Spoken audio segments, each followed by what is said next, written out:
Le piège narcissique. Pourquoi vous ne l'avez pas vu venir? Comment le narcissique parvient-il à masquer ses intentions pendant des années, et pourquoi entame-t-il soudainement la phase de dévalorisation et de rejet? Imaginez une personne qui, dès les premiers instants, semble être l'incarnation même du charme et de la confiance en soi. Quelqu'un qui sait exactement quoi dire pour vous séduire, vous valoriser, vous faire sentir unique. Ce genre de personnes, on pense les rencontrer rarement, mais en réalité, elles sont plus présentes qu'on ne le croit. Derrière ce masque de perfection, se cache parfois un narcissique, une personne habile à manipuler, à tromper et à cacher son véritable visage pendant des années. Mais alors, comment parviennent-ils à maintenir ce jeu de dupes si longtemps? Et qu'est-ce qui provoque, un jour, le basculement vers la phase de dévalorisation et de rejet? La phase de séduction. Comment le narcissique tisse sa toile? Le narcissique, pour maintenir sa façade, débute toujours par une phase de séduction. Il sait instinctivement ce que vous voulez entendre, comment il doit agir pour vous plaire, et surtout, il sait adapter son comportement en fonction de vos besoins et de vos désirs. C'est un véritable caméléon émotionnel. Il commence par vous flatter, vous placer sur un piédestal, en vous faisant sentir comme la personne la plus importante au monde.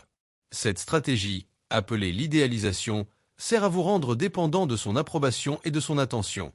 Il vous fera croire que vous êtes l'âme sœur, la personne qui le comprend mieux que quiconque. Vous serez convaincu d'avoir trouvé quelqu'un de spécial, et vous lui donnerez sans compter votre temps, votre énergie, et surtout, votre confiance. Exemple concret, si vous avez des passions ou des hobbies particuliers, le narcissique s'y intéressera immédiatement.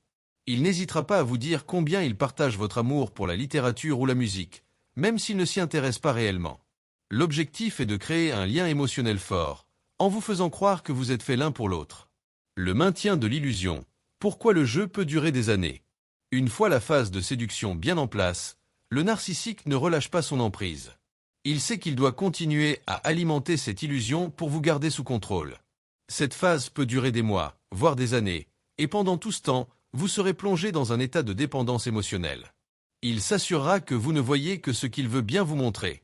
Le narcissique est un maître dans l'art du gaslighting, une technique de manipulation qui consiste à vous faire douter de votre propre perception de la réalité. Il vous dira que vous êtes trop sensible, que vous dramatisez les choses, ou même que vous vous imaginez des problèmes là où il n'y en a pas. Ainsi, vous en venez à questionner votre propre jugement, ce qui renforce son pouvoir sur vous. Exemple concret. Après une dispute, il minimisera vos émotions en disant que vous êtes trop émotif ou que vous prenez tout trop à cœur.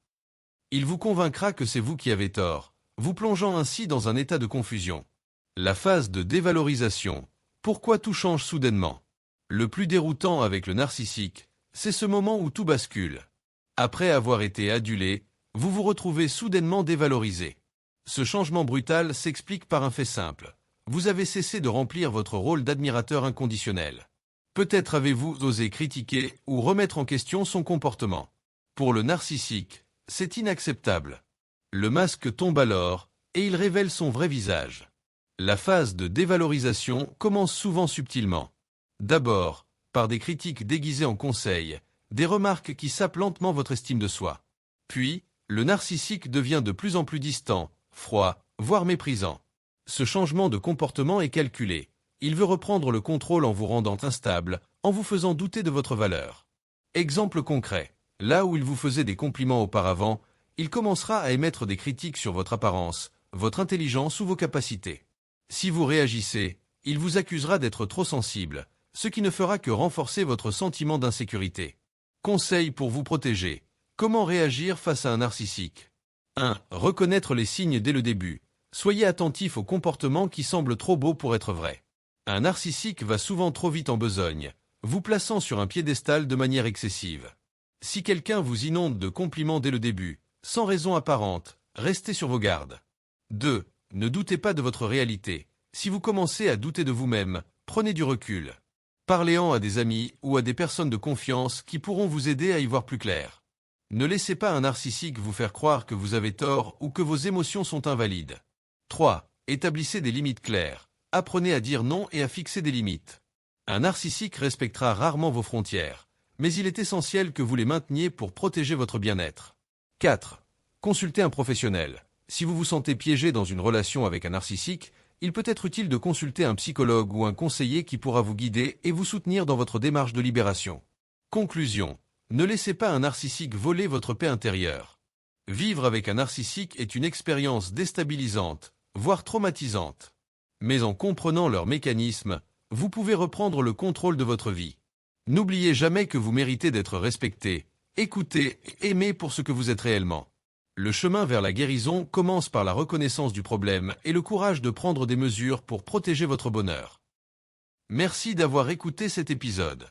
Si tu souhaites approfondir le sujet, je t'invite à consulter mes sites, où tu trouveras encore plus de ressources et d'informations. N'hésite pas à y jeter un œil et à me faire part de tes retours. À très bientôt pour un nouvel épisode.